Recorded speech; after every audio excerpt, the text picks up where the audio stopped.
नमस्कार दोस्तों, मैं साहिल पटेल स्वागत करता हूं आप सभी का अपने शर्मा एजुकेशन यूट्यूब चैनल पर। दोस्तों, आज हम लेकर आए हैं आपके लिए महत्वपूर्ण आविष्कार एवं आविष्कारक। यहां से हमें हर एक वनडे एग्जाम में एक क्वेश्चन देखने को मिल जाता है। दोस्तों, हम पढ़ेंगे कौन सा उपकरण की खोज किस आविष्कारक ने की थी या किस वैज्ञानिक ने की थी, और वादा है ये आप इतने जितने लिखे हैं और भी इसमें कुछ हैं वो अपन इनके साथ ही देखेंगे। एक कोई सा भी एक भी आप छोड़ के नहीं आएंगे, ये तो गारंटी से मैं कह सकता हूँ। तो अभी हम देखेंगे जितने लिखे हैं इनके प्रमुख खोजकर्ता कौन से हैं और इनका हम उपयोग किस लिए करते हैं। तो देखते हैं दोस्तों, हम सबसे पहले टीवी का। दोस्तों, टीवी की खोज की थी जे.एल. बेयर्ड ने। जे.एल. बेयर्ड ने। यदि हम बेयर्ड का अपभ्रंश बना दें बर्ड, क्या बेयर्ड का अपभ्रंश बना दें बर्ड, तो हमें पता है टीवी हम जब देखते हैं तो एक डिस्कवरी चैनल आता है, उसमें बर्ड हमेशा चिड़ियाँ चहकती रहती हैं। तो टीवी की खोज की थी बर्ड या बेयर्ड, बेयर्ड मतलब जे.एल. बेयर्ड ने। दोस्तों, अब हम देखें यदि हम राडार की, तो दोस्तों राडार की खोज की थी टेलर एवं यंग ने। किसने? टेलर एवं यंग ने। अब ये हमें पता है जो राडार है ये एकदम नई प्रणाली है। राडार एकदम नई प्रणाली है, और जब कोई चीज़ नई होगी तो वो कैसी होगी? यंग होगी। तो राडार कैसी प्रणाली है? न्यू प्रणाली है, और न्यू प्रणाली हमेशा कैसी होती है? यंग होती है। इसलिए राडार की खोज टेलर एवं यंग ने की थी, याद कर सकते हैं हम। और गुरुत्वाकर्षण तो शायद बताने की ज़रूरत नहीं है, गुरुत्वाकर्षण की खोज हमारे न्यूटन ने की थी। वही न्यूटन बाबा जिन्होंने सेब क्या गिर गया और पूरे गुरुत्वाकर्षण का इतिहास रच डाला। ये गुरुत्वाकर्षण की खोज न्यूटन ने की थी। अब हम बात करें एक्सरे। इसके पिछले वीडियो में हमने बताया था एक्सरे का उपयोग हम किस लिए करते हैं? टूटी हुई हड्डियों का पता लगाने के लिए। और जब हमारी हड्डियाँ टूटती हैं तो अच्छे अच्छे जन यानी लोग रोने लग जाते हैं। तो एक्सरे की खोज किसने की थी? रोएंटजन ने। एक्सरे का उपयोग हम किस लिए करते हैं? टूटी हुई हड्डियों का पता लगाने के लिए। और जब हड्डियां टूटती हैं तो अच्छे अच्छे लोग रोने लग जाते हैं। तो एक्सरे की खोज रोएंटजन ने। अब देखते हैं हम स्कूटर। स्कूटर की खोज की थी ग्रेवली एवं ब्रैडशा ने। ग्रेवली और ब्रैडशा।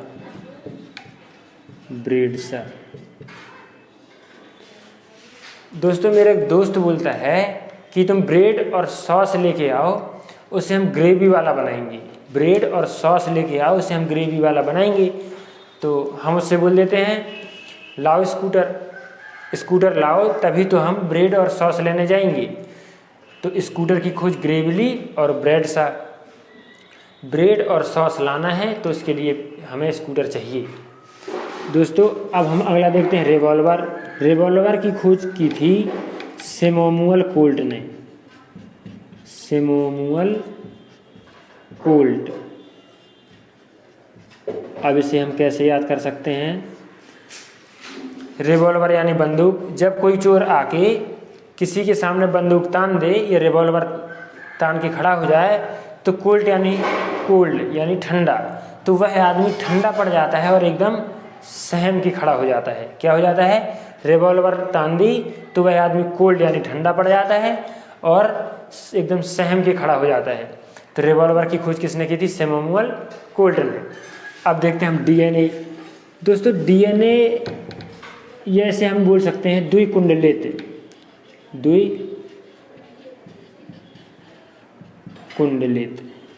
इंग्लिश में अपन बोल सकते हैं double helix. Deoxyribose nucleic acid ये इसका डबल हेलिक्स ये द्विकुंडलित संरचना है जो इसकी खोज की थी वाटसन एवं क्रिक ने। वाटसन और क्रिक। इसे हम कैसे याद कर सकते हैं? जब कोई भी वस्तु होगी उसमें बार बार कुंडलियां बनाई जाएंगी तो वह एक न एक टाइम क्रैक हो जाएगी। कोई भी वस्तु जब हम उसमें बार बार कुंडलियां बनाएंगे तो वह क्या हो जाएगी? क्रैक हो जाएगी। क्रैक यानी क्रिक। तो डीएनए की खोज वाटसन एवं क्रिक ने की थी, ऐसे याद कर सकते हैं हम। टेलीफोन। दोस्तों टेलीफोन की खोज की थी ग्राहम बेल ने। किसने? ग्राहम बेल ने। अब हम इसे कैसे याद कर सकते हैं? जब भी फ़ोन आता है तो क्या बजती है? बेल। जब भी फ़ोन आता है तो बेल बजती है। तो हम कैसे याद कर सकते हैं? टेलीफोन की खोज किसने की थी? ग्राहम बेल ने। अब देखते हैं पेनिसिलिन। पेनिसिलिन की खोज की थी अलेक्जेंडर फ्लेमिंग ने। अलेक्जेंडर फ्लेमिंग ने। अब दोस्तों हम इसे याद कर सकते हैं, पेन का मतलब दर्द, और जब दर्द होता है तो आदमी एकदम फ्लाई बन के उड़ता है बार बार। फ्लाई मतलब उड़ना। जब किसी को दर्द होता है तो वह स्थायी नहीं बैठता, वह फ्लाई करता हुआ घूमता है इधर से उधर इधर से उधर, क्योंकि उसे चैन ही नहीं आता जब तक उसका दर्द नहीं चला जाता। तो पेनिसिलिन की खोज फ्लाई करता मतलब उड़ता हुआ आदमी घूमता है जब उसे पेन होता है, तो पेनिसिलिन की खोज फ्लेमिंग यानी अलेक्जेंडर फ्लेमिंग ने की थी। अब चेचक। चेचक की खोज की थी दोस्तों एडवर्ड जेनर ने। एडवर्ड जेनर ने।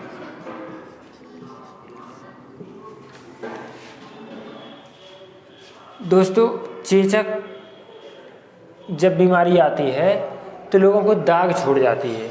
दाग छोड़ जाती है मतलब आपने बहुत से लोगों के चेहरे में देखे होंगे, एक छोटे छोटे गड्ढे टाइप के बन जाते हैं, उस तो वो चेचक की बीमारी का एक प्रत्यक्ष प्रमाण होता है। तो अपन उसे ऐसा बोल सकते हैं, जो चेचक की खोज की थी मतलब जो वो गड्ढे पड़ जाते हैं, वो गड्ढे जेनर मतलब जन्म जन्म तक बने रहते हैं।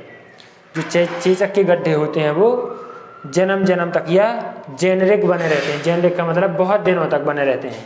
तो जो चेचक के गड्ढे होते हैं वो जेनरिक बने रहते हैं, मतलब एडवर्ड जेनर ने की थी। अब हम याद कर सकते हैं डायनामाइट। कैसे? डायनामाइट की खोज की थी अल्फ्रेड नोबल ने। किसने? अल्फ्रेड नोबल ने। Alfred Nobel. अब हम अल्फ्रेड नोबल कैसे याद कर सकते हैं? दोस्तों हमने सुना होगा नोबल पुरस्कार, और नोबल पुरस्कार जिनकी याद में दिया जाता है उनका नाम है अल्फ्रेड नोबल। और अल्फ्रेड नोबल ने डायनामाइट की खोज की थी। जो डायनामाइट एक बहुत विध्वंसकारी पदार्थ होता है, बहुत विस्फोटक पदार्थ होता है। तो जब इन्होंने खोज करने के बाद इन्हें पता चला ये तो बहुत विध्वंसकारी पदार्थ है और इससे जनधन की काफ़ी हानि हो सकती है, तो फिर उन्होंने अपनी कमाई की जितनी भी संपत्ति थी उन्होंने उसे अपने नाम का एक पुरस्कार रखा कि इस पुरस्कार में इसे बांटा जाए। तो डायनामाइट क्या है? विध्वंसकारी पदार्थ है, और विध्वंसक पदार्थ की खोज की थी अल्फ्रेड नोबल ने। और इसीलिए उन्होंने कहा कि मुझसे ये गलती से खोज हुई है और मैं अपनी इस गलती का प्रायश्चित या पश्चाताप करने के लिए अपनी कमाई सारी संपत्ति अपने नाम के पुरस्कार में लोगों को दान करता हूँ। इसलिए नोबल पुरस्कार विज्ञान के विज्ञान या अध्ययन के समस्त क्षेत्रों में दिया जाता है। अब हम याद कर सकते हैं रेबीज। दोस्तों रेबीज की खोज की थी लुई पास्चर ने। किसने? Lewis pasture. दोस्तों रेबीज बीमारी होती है जो वो कुत्तों के काटने से फैलती है, और कुत्तों के काटने से जो रेबीज फैलती है, इस टीके का उपयोग खोज की थी लुईस पास्चर ने। और इसे अपन याद करने का एक ऐसा तरीका देख सकते हैं, रेबीज उत्पन्न कैसे होती है? कुत्ते के काटने से। और जो कुत्ते होते हैं वो हमेशा पास यानी हमारे पीछे रहते हैं। पास का मतलब पीछे, और कुत्ते हमेशा हमारे पीछे रहते हैं। तो रेबीज की खोज लुईस पास्चर ने की थी। अब हम देखें हैजा व टीबी की खोज की थी रॉबर्ट कोच ने। किसने? रॉबर्ट कोच ने।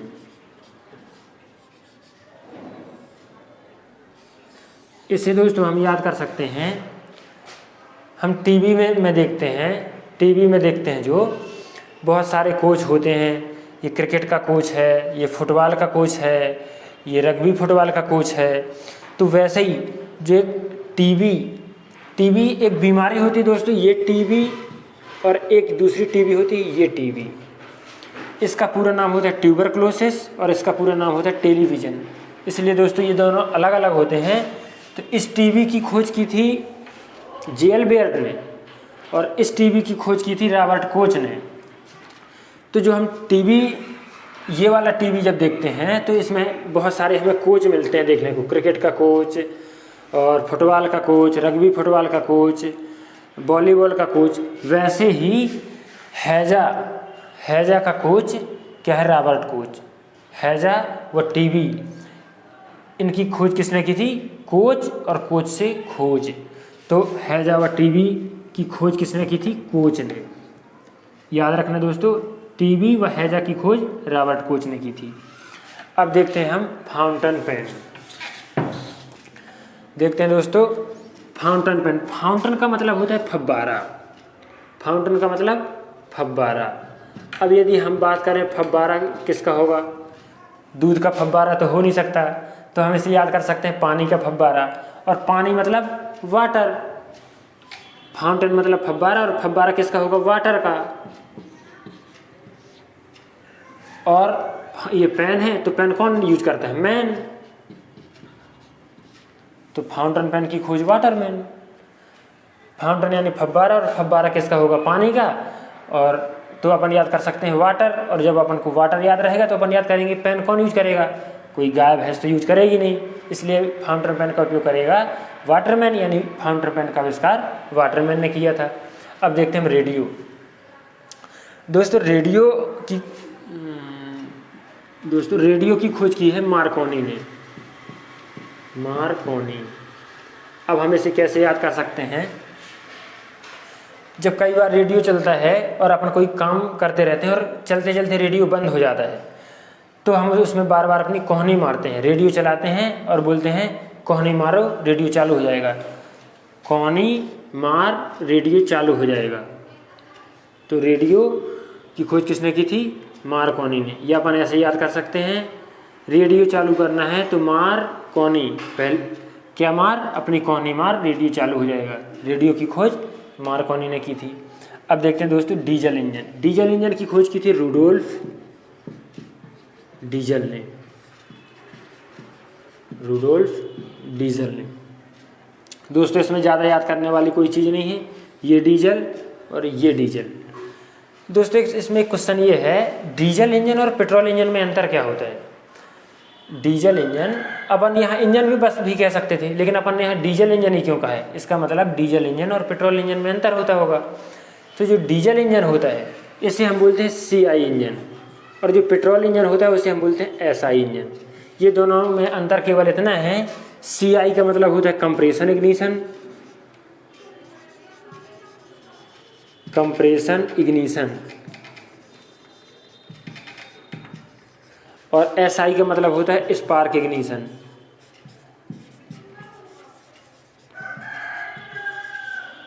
इसका मतलब CI है जो कंप्रेशन इग्निशन, ये डीजल इंजन होता है। डीजल इंजन में हमेशा आग लगती है जो कंप्रेशन यानी दबाव के कारण आग लगती है, इसलिए इसमें प्लग और कार्बोरेटर का उपयोग नहीं किया जाता। ये होते हैं डीजल इंजन। और जो SI या स्पार्क इग्निशन होते हैं, ये होते हैं पेट्रोल इंजन। पेट्रोल इंजन में आग लगाने के लिए हम प्लग या कार्बोरेटर का यूज करते हैं, इसलिए उसे बोलते हैं स्पार्क इग्निशन। स्पार्क का मतलब चिंगारी। तो पेट्रोल इंजन में जो भी आग लगती है वो पहले पेट्रोल और हवा का मिश्रण बनता है, उसे अपन कंब्यूशन कहते हैं, और उस कंब्यूशन में चिंगारी के द्वारा आग लगाई जाती है, इसलिए उसे बोलते हैं स्पार्क। स्पार्क यानी चिंगारी, और इग्निशन का मतलब स्टार्ट होना। ये वो चिंगारी से स्टार्ट होती है या ज्वलित होती है या जलती है। और कंप्रेशन का मतलब दबाव। जो CI इंजन होते हैं या डीजल इंजन, वो दबाव से आग पकड़ते हैं, मतलब उसमें हम आग अलग से नहीं लगाते, उसमें बार बार जैसे हवा का दबाव बनता है, डीजल और हवा का की मिश्रण में बार बार दबाव बनाते हैं, हवा वो गर्म होती है और स्वतः ही आग पकड़ लेती है। तो ये होता है कंप्रेशन इग्निशन और ये होता है स्पार्क इग्निशन। इसलिए हम इसे यहाँ इंजन नहीं कह सकते, डीजल इंजन कहेंगे। और डीजल इंजन की खोज की थी रुडोल्फ डीजल ने। अब देखते हैं दोस्तों विद्युत जनरेटर।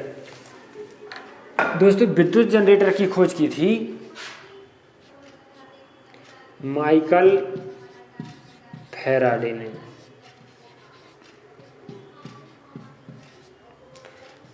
इसे हम ऐसे भी कह सकते हैं विद्युत जनरेटर, और विद्युत और जनरेटर दोनों की खोज माइकल फैराडे ने ही की थी।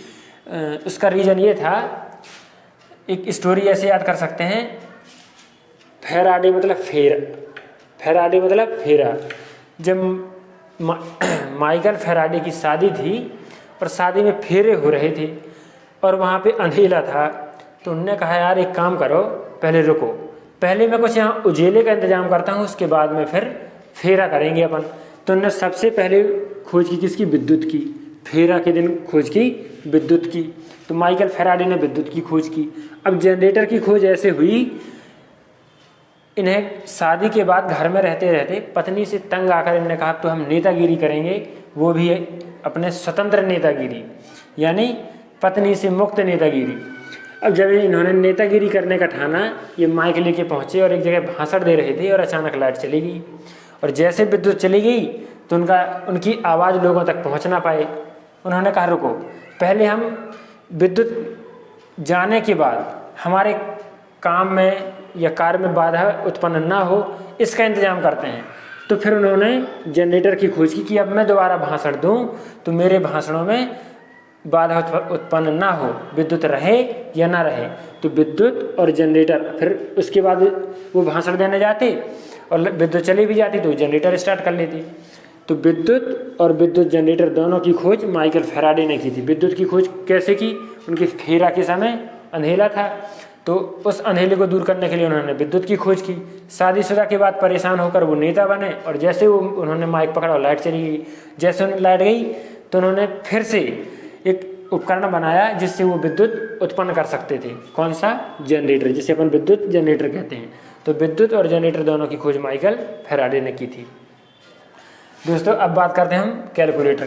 कैलकुलेटर की खोज की थी पास्कल ने। इसे हम दोस्तों ऐसे याद कर सकते हैं, कोई सा भी एग्जाम हो उसमें कैलकुलेटर ले जाना वर्जित होता है। और वर्जित इसलिए होता है, यदि बच्चे कैलकुलेटर लेके परीक्षा हॉल में पहुंच जाएंगे तो सभी बच्चे पास हो जाएंगे। क्या हो जाएंगे? सभी बच्चे पास हो जाएंगे। इसलिए बोल देते हैं भाइयों कैलकुलेटर लाना अलाउ नहीं है, आप अपने दिमाग में इसका कैलकुलेशन करिए, हिसाब करिए, और यदि आपसे हिसाब आता है तो आप पास हो जाएंगे। हम कैलकुलेटर लाएंगे आप तो बिना हिसाब किए ही पास हो जाएंगे। पास से पास्कल, कैलकुलेटर की खोज पास्कल ने की थी। अब हम याद करते हैं कंप्यूटर। दोस्तों कंप्यूटर तो याद करने की वैसे ज़रूरत नहीं है। कंप्यूटर की खोज की थी चार्ल्स बेबेज ने। यदि इसे याद करना है तो हम ऐसे याद कर सकते हैं, जो आने वाली पीढ़ियाँ हैं वो बेबेज मतलब बेबी के रूप में ही, यानी बचपन में ही कंप्यूटर चलाना सीख जाएंगे। जो आने वाली पीढ़ियां हैं वो अपनी बेबी अवस्था में ही कंप्यूटर चलाना सीख जाएंगी। तो कंप्यूटर की खोज बेबेज ने, मतलब चार्ल्स बेबेज ने। अभी देखते हैं पनडुब्बी की खोज की थी जॉर्ज बुशनेल ने। किसने? George Bushnell.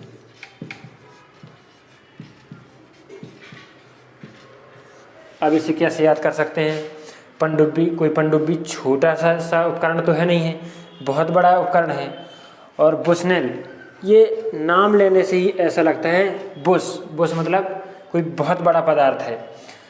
तो पनडुब्बी भी बहुत बड़ा और ये बुशनेल भी थोड़ी बड़ा सा नाम फील होता है, इसलिए हम याद कर लेते हैं पनडुब्बी की खोज की थी बुशनेल ने। पनडुब्बी की खोज जॉर्ज बुशनेल ने। दोस्तों विद्युत बल्ब की खोज की थी थॉमस अल्वा एडिसन ने। थॉमस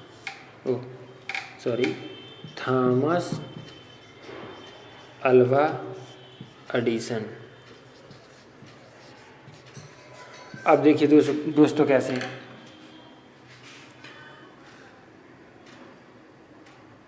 यदि हम इसे बल्ब ना पढ़ें, बल्बा पढ़ें, क्या पढ़ें? बल्बा, तो बल्बा से याद कर सकते हैं अल्वा।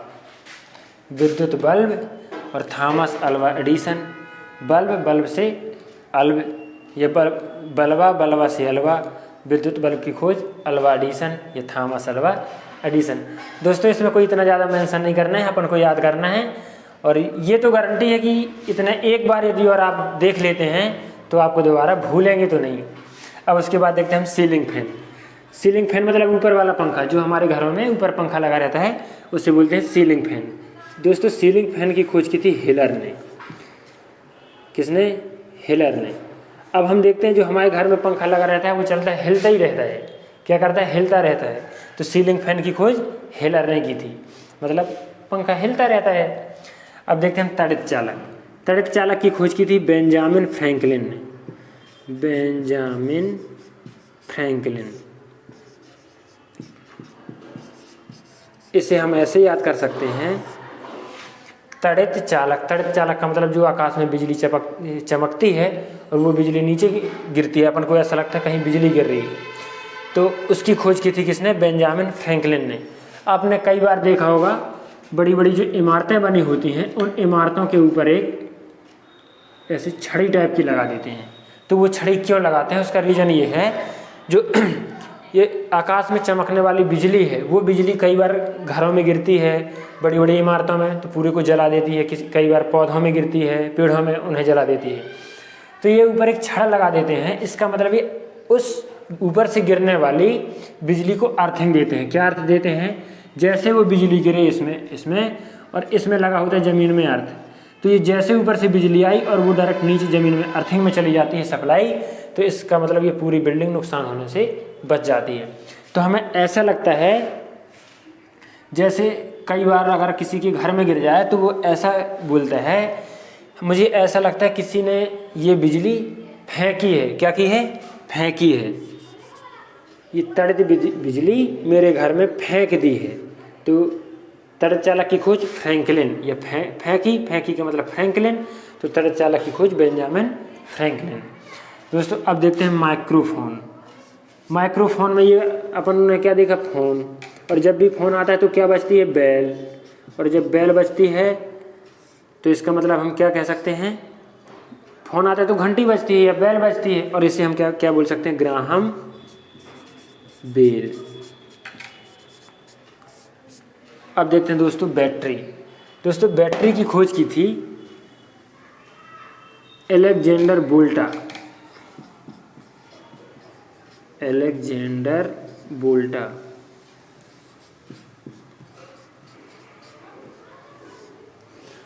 इस बैटरी को हम वोल्टी सेल भी बोल सकते हैं। जो वोल्टी सेल की खोज की थी उन्होंने की थी अलेक्जेंडर वोल्टा।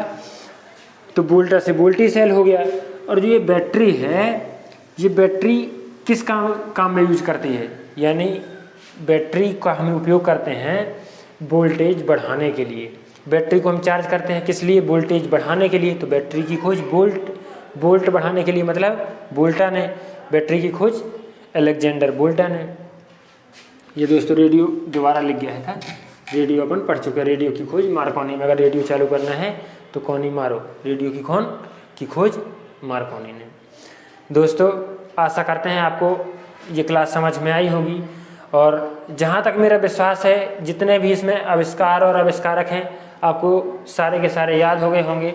और यदि आप इनका स्क्रीनशॉट लेना चाहें तो आप स्क्रीनशॉट ले सकते हैं। तब उसके बाद दोस्तों अपन इसमें 5-6 और बचे हैं मोस्ट वो अपन देख लेते हैं, जो ज़्यादातर एग्ज़ाम में पूछे जाते हैं। उसके बाद फिर हम देखते हैं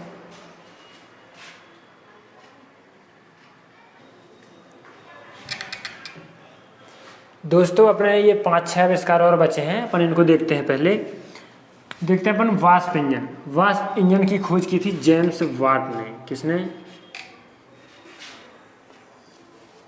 मार्कर। जेम्स वाट ने। दोस्तों ये जेम्स वाट वही वाट हैं जिन्होंने स्टीम इंजन का मतलब भाप से चलने वाला इंजन बनाया था। इससे हम एक चीज़ पहले और याद कर लें, टूल, या अपनी भाषा में जिसे हम बोल देते हैं रेंच पाना की खोज भी जेम्स वाट ने की थी। पहली बात तो जेम्स वाट ने रेल का भाप वाला इंजन बनाया था। रेल का भाप वाला इंजन या ट्रेन का भाप वाला या स्टीम इंजन किसने बनाया? जेम्स वाट ने। अब जब उन्होंने इतना बड़ा इंजन बनाया तो उसके नट बोल्ट टाइट करने के लिए या कसने के लिए उन्हें रेंच पाना की ज़रूरत भी पड़ी। तो टूल या रेंच की ज़रूरत की खोज किसने की? जेम्स वाट ने। ठीक दोस्त, और वाट, जब हम किसी भी चीज़ में वाट लगाते हैं या क्या लगाते हैं, विद्युत लगाते हैं, वाट का मतलब विद्युत, और किसी भी चीज़ में हम वाट लगाते हैं, विद्युत लगाते हैं, तो वो चीज़ गर्म हो जाती है, और गर्म होकर क्या क्या करेगी? वाष्प या गैस बनेगी। तो गैस वाले या वाष्प वाले इंजन की खोज किसने की थी? जेम्स वाट ने। अब देखते हैं दोस्तों हम साइकिल। साइकिल की खोज की थी के मैकमोलन ने। मैकमोलन, इसे हम याद कर लें, के मैकमिलन। दोस्तों जब हम बचपन में किसी से मिलने जाते थे तो किसका उपयोग करते थे? साइकिल का। मिलन, और मिलन के लिए कौन जिम्मेदार थी? साइकिल। यदि हमें किसी से मिलन करना है तो हमें साइकिल की आवश्यकता पड़ती थी। तो साइकिल की खोज किसने की? के मैकमिलन ने। देखते हैं लेजर।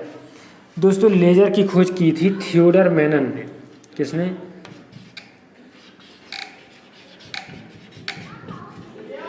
थियोडर मैनन। दोस्तों लेजर का उपयोग करते हैं हम शरीर के अंदर कोई अपशिष्ट पदार्थों को नष्ट करने के लिए। जैसे शरीर के अंदर पथरी पड़ जाती है और उसका बिना चीर फाड़ के, बिना शल्य क्रिया, बिना ऑपरेशन के यदि हमें उसे निकलवाना है तो हम लेजर का उपयोग करते हैं। लेजर एक प्रकार की किरणें होती हैं जो अंदर जाकर उस पदार्थ को तोड़ देती हैं और वो छोटे छोटे कण बना देते हैं और वो हमारे मूत्र के रास्ते से बाहर निकल जाता है। तो उस लेजर की खोज की थी थियोडर मैनन ने।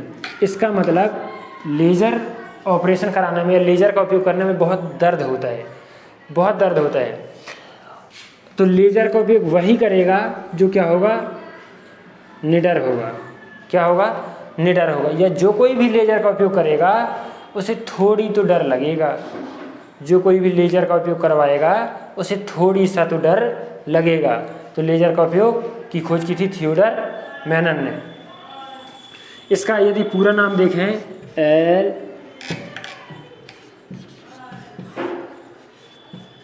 दोस्तों इसका पूरा नाम होता है light amplification stimulating emission for radiation. Light amplification stimulating emission for radiation, ये लेजर का पूरा नाम है। और एमपी में लेजर बनाने का प्रयोगशाला इंदौर में है। अब देखते हैं उत्परिवर्तन। दोस्तों उत्परिवर्तन की खोज की थी डार्विन ने। किसने? चार्ल्स डार्विन ने। देखिए उत्परिवर्तन क्या है, पहले हम ये देख लेते हैं। उत्परिवर्तन होता है जब कोई से भी दो गुणसूत्र पहली अवस्था या पहली पीढ़ी में तो छुपे रह जाते हैं, लेकिन दूसरी पीढ़ी में वो अपने अपने परिवर्तन ये अपने अलग अलग उत्पन्न हो जाते हैं या अपने अलग अलग लक्षण दिखाने लगते हैं। उसे हम बोलते हैं उत्परिवर्तन या म्यूटेशन। तो उत्परिवर्तन या म्यूटेशन की खोज किसने की थी? डार्विन ने। अब देखते हैं हम अनुवांशिकी। शायद आपको अनुवांशिकी तो याद होगा। अनुवांशिकी की खोज की थी ग्रेगर जॉन मेंडल ने। किसने? ग्रेगर जॉन मेंडल ने। अब देखते हैं हम अनुवांशिकी के पिता भी ग्रेगर जॉन मेंडल ही हैं। अब देखते हैं माइक्रोबायोलॉजी। माइक्रो मतलब सूक्ष्म और बायोलॉजी मतलब जीव विज्ञान, या अपन बोल सकते हैं सूक्ष्म जीव विज्ञान या सूक्ष्म जैविकी की खोज की थी एंटोन वॉन ल्यूवेनहॉक। और इनके एक साथी और थे, उनका नाम था लुईस पास्चर। Lewis pasture. ये जो लुईस पास्चर थे इन्होंने दूध के पास्चराइजेशन की क्रिया की खोज भी की थी, क्योंकि दूध में जो बैक्टीरिया पाए जाते हैं वो बैक्टीरिया भी माइक्रो या सूक्ष्म होते हैं। तो इन्होंने माइक्रोबायोलॉजी की खोज की और उसमें पाया कि जो सूक्ष्म जीव हैं यदि या सूक्ष्म बैक्टीरिया हैं जो यदि उनको पाश्चुरीकृत कर दिया जाए तो वो निष्क्रिय हो जाते हैं। इसलिए लुईस पास्चर ने पाश्चुरीकरण क्रिया की भी खोज की थी। और माइक्रोबायोलॉजी की खोज एबी ल्यूवेनहॉक व लुईस पास्चर ने की थी। दोस्तों आशा करते हैं ये वीडियो आपको पसंद आया होगा, और जहाँ तक मेरा विश्वास है इसमें से जितने भी आविष्कार एवं आविष्कारक बताए हैं आपको सभी के सभी याद हो गए होंगे। दोस्तों यदि आपको वीडियो पसंद आया है तो आप शेयर करें, लाइक करें और सब्सक्राइब करें, और अपने सभी दोस्तों को तक शेयर करें ताकि वो भी इसमें पढ़ सकें और अपना पढ़ाई में सपोर्ट प्राप्त कर सकें। और तब तक के लिए दोस्तों धन्यवाद। मिलते हैं हम अगले वीडियो में।